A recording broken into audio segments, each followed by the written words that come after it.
it's Sharon from Sugar Plum Studio. Thank you so much for joining me today for cake decorating. One of the projects that we had available on our website this week was our Chick Cake Kit, and this video is going to show you how to put those components together to create this project.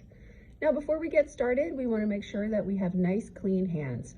Whenever we are working with food, our number one job is to make sure we don't put our germs on it. So we always start with nice, clean hands and try to avoid licking your fingers or touching your face while you are working.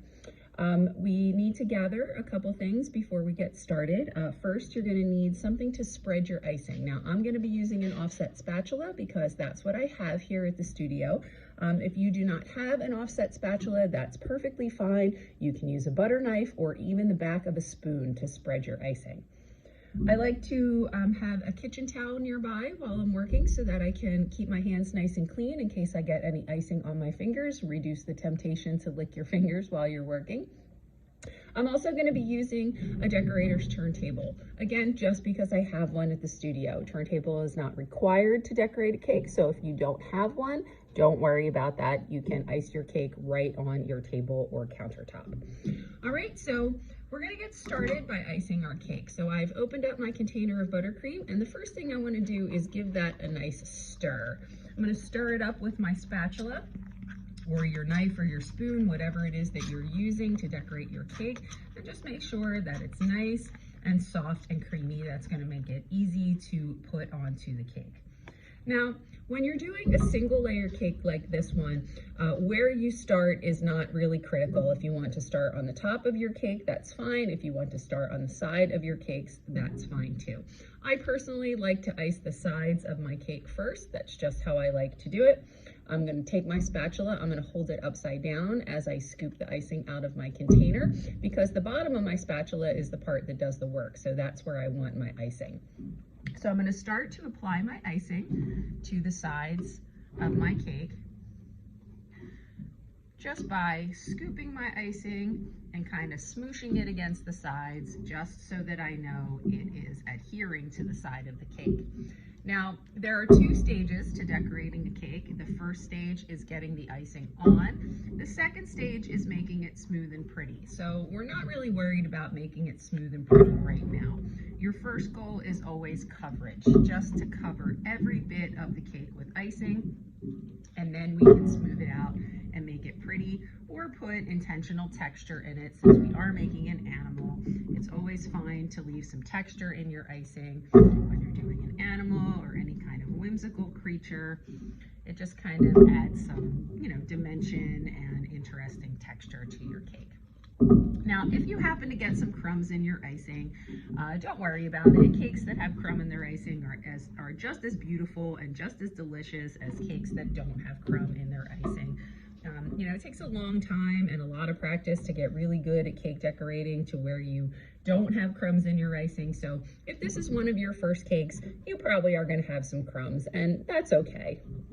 The only thing that makes you better with cake decorating is more practice. So the more cakes you ice, the better you will become at it. All right, so now that I've done my sides, I'm going to get some scoops of icing from my container to cover the top.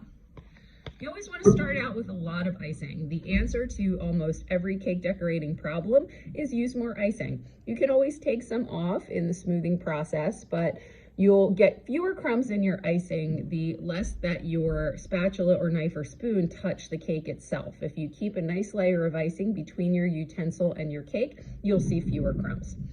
So now that I've piled the icing on top, I'm going to move my spatula back and forth in kind of a wave motion to push that icing all the way to the edge of my cake, all the way around.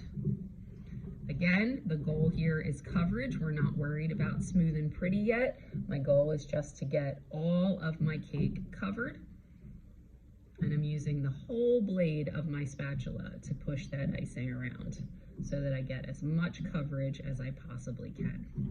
All right, so now that my cake is mostly covered, I'm just gonna go back and make sure that there aren't any areas of my cake where the cake is exposed. I want it completely covered with icing before I start trying to smooth my cake. So I'm just gonna go around, take a look at the sides of my cake, see if there are any areas where I may need to fill in a little bit with icing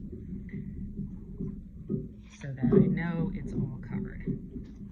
All right, once I have my cake completely covered, I can start smoothing.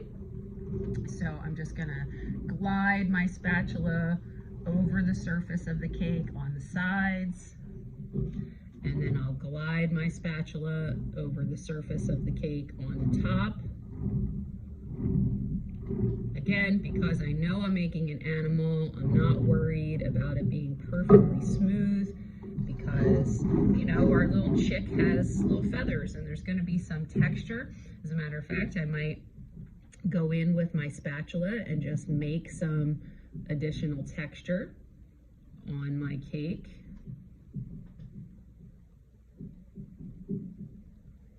Like this, just to give it a little bit more dimension, so it's not so flat looking. All right, and then I'm gonna take my spatula and I'm gonna clean out my cake board. I always talk about this in the studio and in our videos. You know, presentation is so very important in cake decorating, and even if you have a cake that's not the most perfectly iced, when you present it on a nice clean cake board, that shows that you tried, it shows that it was important to you how it looked, and it automatically elevates your cake to the next level of decorating. You know, serving a cake on a very messy cake board, well, that just shows that, you know, you just rushed to get through it and didn't care so much what it looked like. So always take the time to clean up your cake board before you present your cake.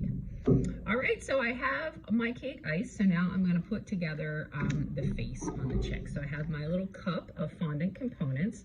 The first thing I'm gonna do is place my chick's beak. So that's that triangle part. I'm just gonna take a little bit of the icing from my container that I have left and attach just a tiny bit, and I'm gonna place that towards the center of the cake. There's no specific way that it has to go. However you want it to go, that's the right place and the right way to put it, because this is your art, so you get to decide what it looks like. Next, I'm gonna build my chick's eyes. So I'm gonna take one of my big white discs. Again, I'm gonna put just a little dab of icing, and I'm gonna attach a black circle to the white circle. I'm gonna put one right here, and then I'll do the same with the other.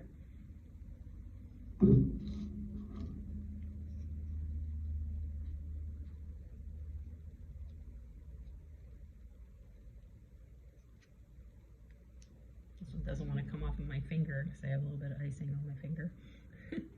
All right, so then I'll get my second eye.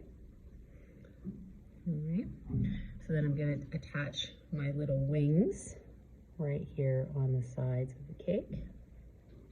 And then my two orange little feet here, I'm going to put them down. Now, this is just where I am placing my pieces. If there's somewhere else that you want to place yours in a different configuration, you can do that, because this is your art and you get to decide what it looks like. All right, the last touch I have for my cake is this piece of fresh fondant. I'm gonna make some little eyebrows for my chicks. I always like to have my animals kind of looking cartoony and a little bit surprised. So I'm gonna take that fondant and I'm gonna break it in half, and I'm gonna take each piece, I'm gonna squish it up, make sure it's nice and soft, roll it into a ball, and I'm gonna start rolling it out like a little worm. Now, this is a little bit bigger than I want to make, so I actually am gonna break this piece in half and just use half of that fondant. I'm not gonna use the other half. I can put that back in the bag and save it for another project, but you know, of course, whatever you want your chick to look like, as much fondant as you want to use, that is the right amount. But this is more what I want my chick to look like, with smaller eyebrows. So I'm going to take those, I'm going to place them on the cake. All right, if you want to take the other half, maybe you want it to make eyelashes or even a mustache, or do, you know, some other kind of embellishment on your cake, you are perfectly welcome to do that. Again, because this is your art, you get to decide what it looks like. And the rest of that fondant will stay nice and soft as long as you keep it wrapped up. You can use it for another project. If you have any buttercream left, you can store that in your refrigerator. Just put that lid back on the container, and this will stay a good long time in your refrigerator for another project. So there we have it. There's our chick cake project. Thank you so much for joining me. I hope that you enjoyed this project. If you did, keep an eye out on our calendar for lots of other fun things coming up, both in studio and available as edible art to go kits. As always, until we meet next time, take care, stay safe, wash your hands, and we'll see you soon. Bye.